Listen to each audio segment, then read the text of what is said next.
All right, welcome back to the Money Puzzle here at Family Wealth Planning Partners. I'm Chris Vaughn, along with Eric Douglas once again. Right now, it's beginning of August 2022. The last time we did a market update was right after the end of Q2, and it was doom and gloom. About as bad as it could be, yeah. It was not a fun conversation. In fact, I think we converted that conversation into a recording of the Bourbon podcast because we earned the bourbon, after the first half of the year for sure. So we were talking about this and we said, you know what, July changed some things a little bit. So we thought maybe it would be a good time to get back with everybody and say, okay, let us kind of talk you through what's going on in the markets right now. Eric, you want to go ahead and get started? Yeah, well, I mean, I think what's been interesting about July is I think that the whole theme of this show is really what sparked this conversation anyway internally was making rash decisions, right? And we always talk about wanting to avoid making rash decisions or emotional decisions in times of volatility. And as we sit here, and now that we're 1 month through the third quarter, we're through July, right? 1 month after things had pretty much been at their low point. I don't want to say the bottom of the market, but it's looking somewhat. It's looking similar to what hopefully was the floor at the kind of the end of the second quarter. But the S&P 500 in the month of July was up over 9%. Yeah. And so we talk about the most emotional decisions usually occur at highs or lows in the market. And what we pressed so many of our clients, and actually most of our clients have been excellent this year. Yeah, they have. But you never want to make emotional decisions when you're at a high point or a low point. Everything, you always want to make logical decisions. And if you had made a decision at the low point at the end of the second quarter, or really through the first half of the year, you would have missed the upside capture that July brought. We've had a really good month in the markets over the last month. So let me, first of all, I want to clarify something. When you say the market was up over 9% in July. That's just one index. That's not an annualized rate. That's an actual 9% uptick. That's the return in 1 month. That's the return of the S&P 500, that's S&P 500, which is one index, but the NASDAQ is actually up more than that. Yeah. I don't have the number off the top of my head. I want to say that number was up over 12, 13%. Of course, the NASDAQ was down much more. It was down a lot more, so it has a lot more room to come up. And the NASDAQ is typically more growth and tech heavy, so you're going to see. So it does have more volatile swings. You're going to see more of those swings, and then the swings are really bad on the downside, but they're really fun on the upside. They've been really fun the last few years, obviously. But where we sit right now is through the month of July, we had a good month. Yeah. Knock on wood. I don't want to jinx it. Don't want to ruin it for the rest of the year. But we were talking about we did. Podcast earlier this year. This was even before the end of Q2, where we were talking about numbers in a recession and what the economy looks like, and we talked about how poorly the market performs through really the beginning of a recession, and then the second half. No, we were talking about when the market was down like over 15%. Right. It was about the beginning of July. We recorded that. I was going to mention that, and we said that the first 6 months of this year was the worst first 6 months of a calendar year since 1940, which is just an amazing statistic when you think about it. But then you pulled some stats that showed, and if I'm getting this wrong, correct me. It was like the worst 10 first 6 months. Yeah. Man, that's hard to say. Yeah. The worst 10 first 6 months in the last, I think it was 100 years. And in every single one of those, the second half of the year was epically good. Now, none of them completely got us all the way back.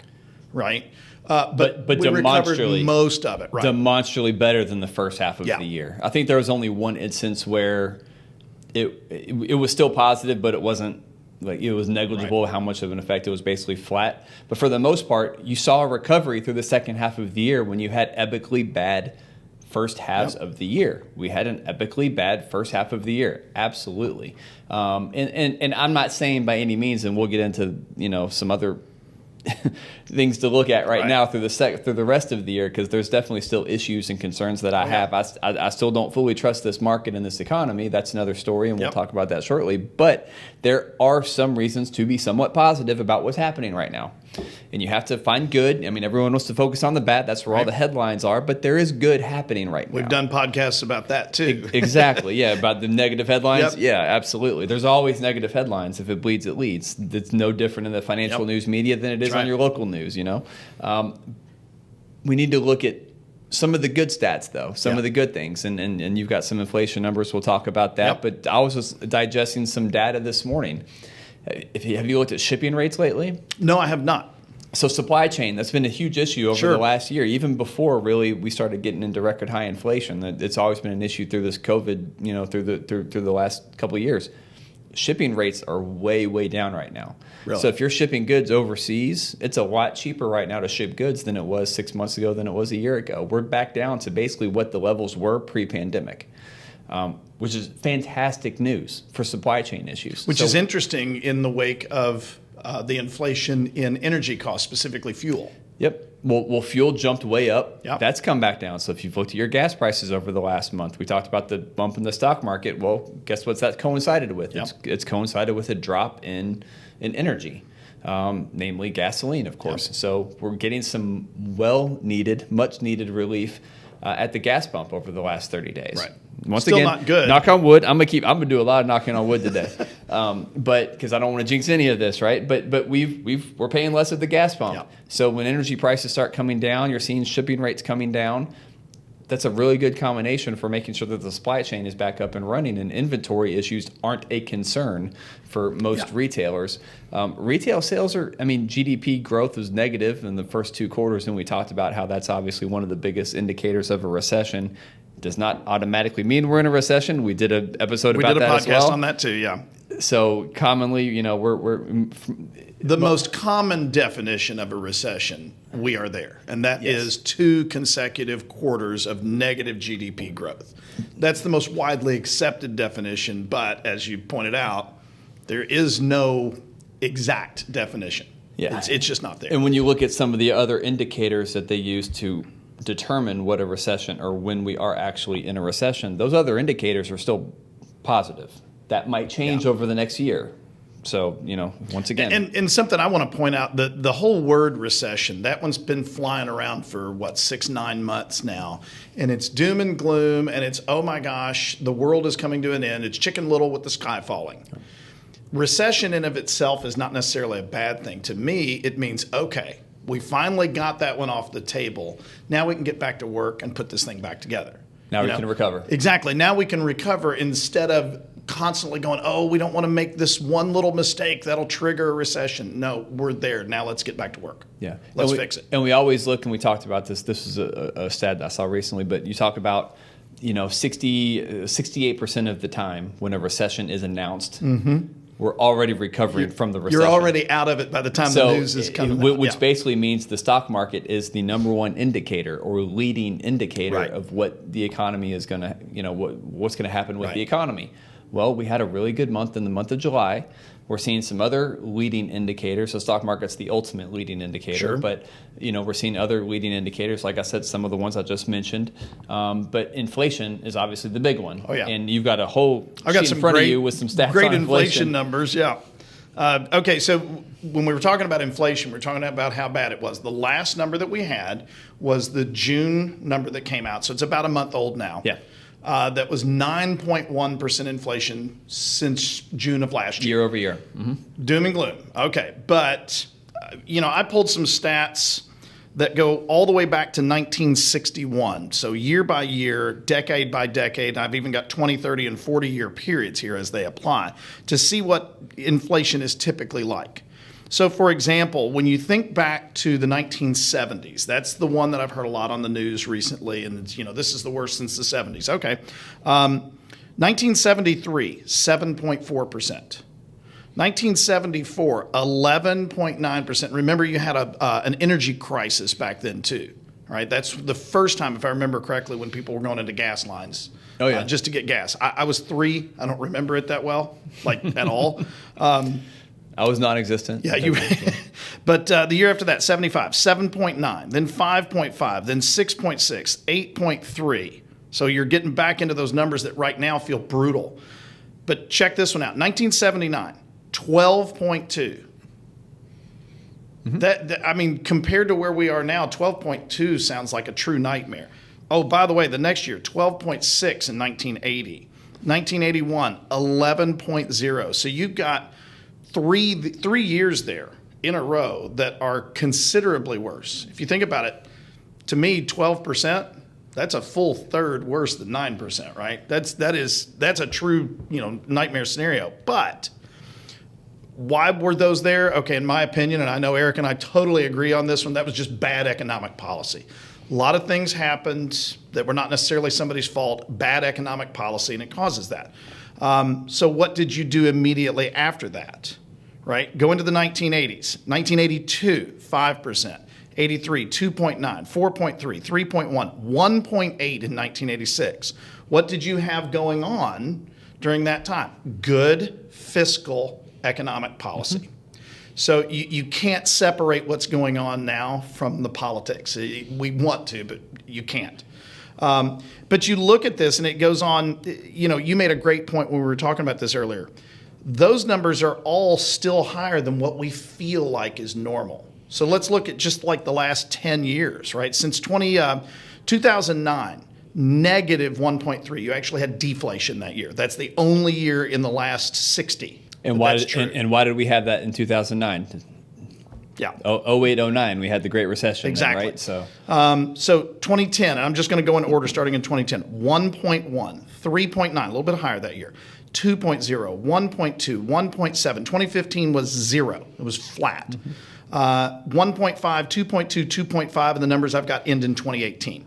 So the point here is that we have become used to what are, I would argue, artificially low inflation numbers. I would say ridiculously low. That's a good one. Well below average. If the average rate of inflation, right, and this is including those recent, the last 10 years, the average rate of inflation is over 3%. If you look at it over the last 40 years, okay, yeah, ending in 2010, the last 40 years, so that's my lifetime, the average inflation per year over that period is 4.4%. Yeah. So that's why I think it's artificially, ridiculously is a good word, yeah, low inflation, and we get used to that and we start budgeting for that.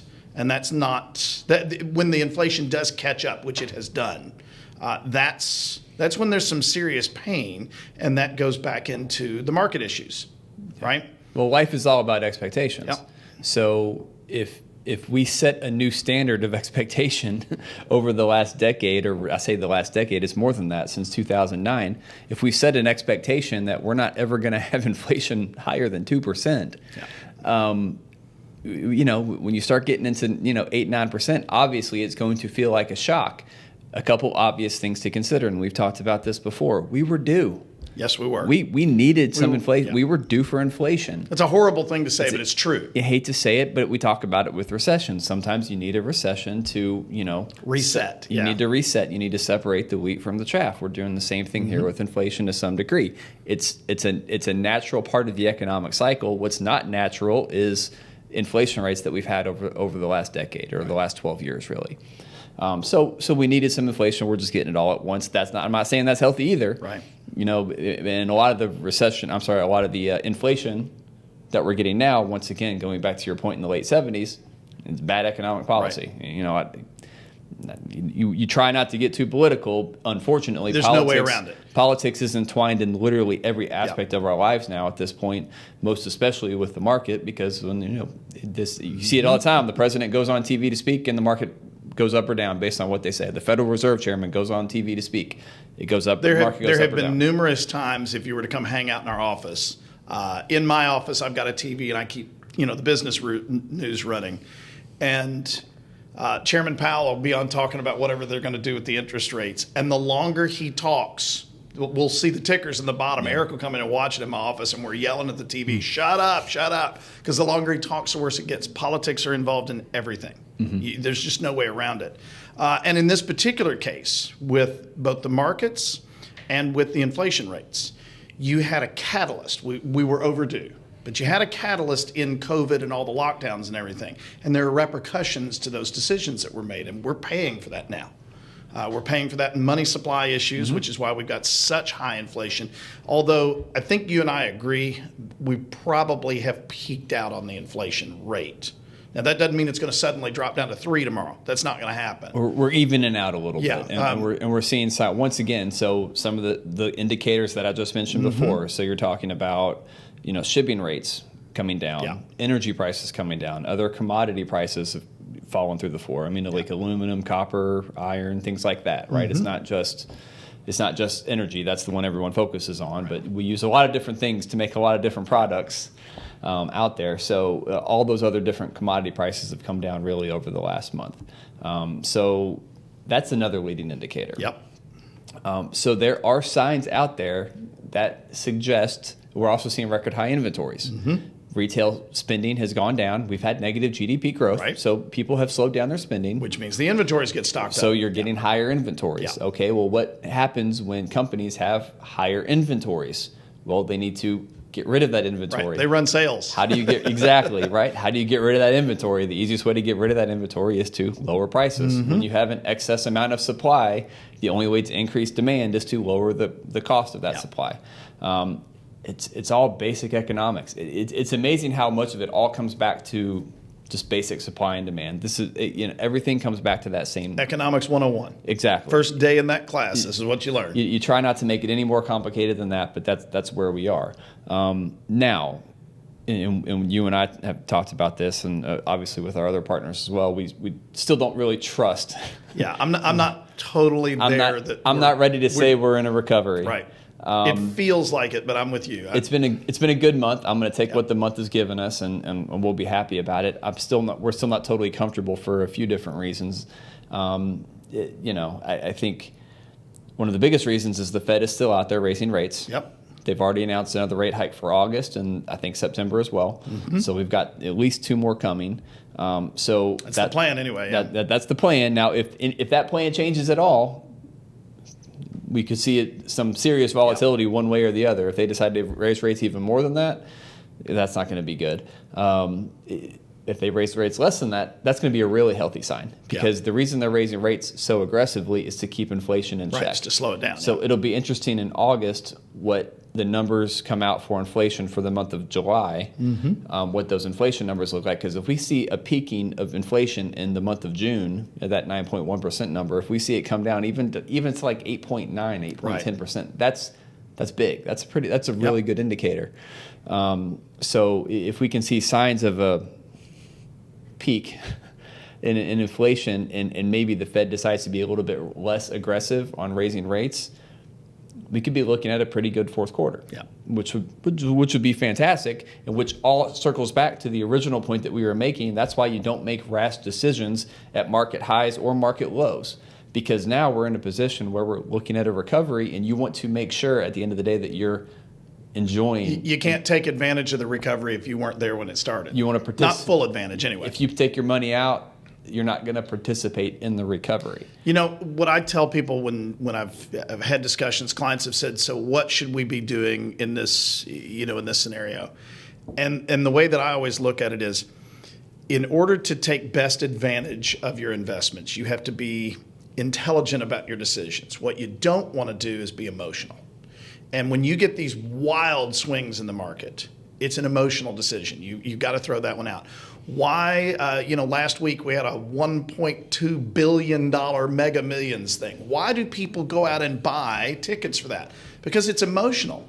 And I did it. I've spent $10 on it. I admit it, just for fun. Spent 10? I spent $10 on Wow. it. And, we had a good laugh about it. And I told Heather McCormick, our insurance agent, that I said, hey, you want me to win that because you get to insure my boat. And she said, well, I can insure boats. I said, yeah, but this one's going to be a really nice boat. The reason why we buy lottery tickets is because of the emotion of what if I won, right? Well, the same thing applies for a lot of people when it comes to investing.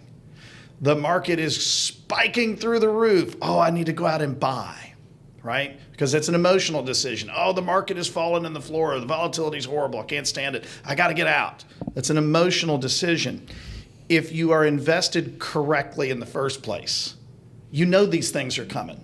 There will be spikes in the future, and there will be huge downturns in the future. We just don't know when and how much.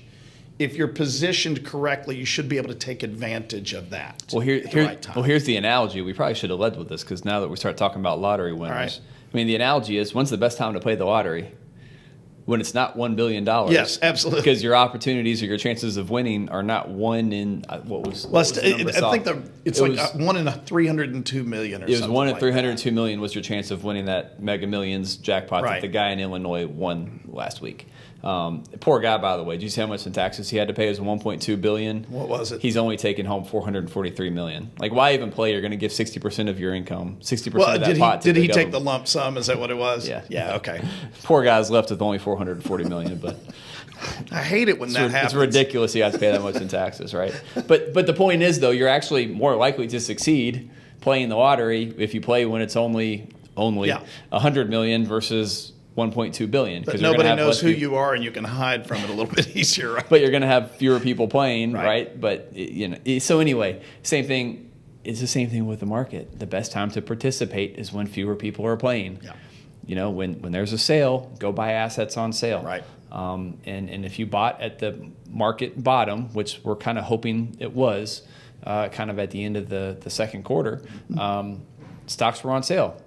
Yep. And we said economics 101 a minute ago was supply and demand. Yep. Well, investing 101, buy low, sell high, right? And if you're being emotional in your decisions, that doesn't work. And I'm going to take that opportunity to kind of tee up what our next episode is going to be about.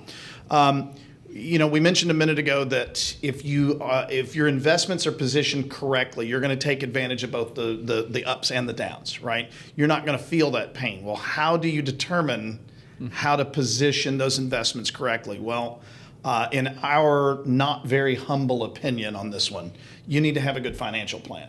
Especially people who are already retired or are about to be retired, you need a specific type of financial plan called an income plan or an income strategy.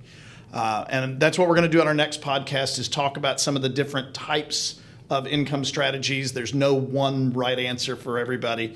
They do have to be customized to the individual. But if you truly want to not have the emotional swings that the markets have done to people recently, you need a good financial plan because that'll dictate what kind of investments you should be in. You want to add to that? Well, we'll add to it next week's, and I'm already getting, Whitney over there waving her hands, saying that we're, over time. So I won't go on too much longer. But yeah, I mean, at the end of the day, it's all about a plan. As long as you have a plan and you don't dictate from the plan, and at the end of the day, your plan should include market volatility because market volatility is inevitable. And inflation. Recessions are a natural economic cycle. We're living through one right now. Hopefully we're starting to recover from one right now, but there's a possibility that we're not. And if we're not, that's okay. As long as your plan is positioned accordingly to adjust, when market conditions like this persist, you're going to be okay. And that's what we'll talk about next week, how we one of the main strategies we use to mitigate, the impact of any type of a recessionary activity that's occurring out there. So with that, probably a good time to wrap up. Wrap it up. So thanks for watching. If you have any concerns about yourself or you think our content might benefit any of your friends and family, please feel free to share our content with them or feel free to give us a call. Direct line 502-200-5210. Ask for myself, ask for Chris, ask for Brian, ask for Aaron, ask for any one of us. We would be more than happy to have a chat, schedule you to come on in, sit down, go over your plan, or start to put one together on your behalf. And we can see how well prepared you are for an economic downturn, such as the one that we're living through right now. Hopefully we're getting through and recovering from at this point. So with that being said, thanks for watching. Appreciate it. The information given herein is taken from sources at IFP Advisors, LLC, doing business as Independent Financial Partners, IFP, IFP Securities, doing business as IFP, and its advisors believed to be reliable, but it is not guaranteed by us as to accuracy or completeness. This is for informational purposes only, and in no event should be construed as an offer to sell or solicitation of an offer to buy any securities or products. Please consult your tax and/or legal advisor before implementing any tax and/or legal-related strategies mentioned in this publication, as IFP does not provide tax and/or legal advice. Opinions expressed are subject to change without notice and do not take into account the particular investment objectives, financial situation, or needs of individual investors. This report may not be reproduced, distributed, or published by any person for any purpose without IFP's express prior written consent. Securities offered through IFP Securities, LLC, doing business as Independent Financial Partners, IFP, member of FINRA and SIPC. Investment advice offered through IFP Advisors, doing business as IFP, a registered investment advisor. IFP and Family Wealth Planning Partners are not affiliated. The information given herein is taken from sources that IFP Advisors, LLC, doing business as IFP, IFP Securities, LLC, doing business as IFP, and its advisors believe to be reliable, but it is not guaranteed by us as to accuracy or completeness. This is for informational purposes only, and in no event should be construed as an offer to sell or solicitation of an offer to buy any securities or products. Please consult your tax and/or legal advisor before implementing any tax and/or legal related strategies mentioned in this publication, as IFP does not provide tax and/or legal advice. Opinions expressed are subject to change without notice and do not take into account the particular investment objectives, financial situation, or needs of individual investors.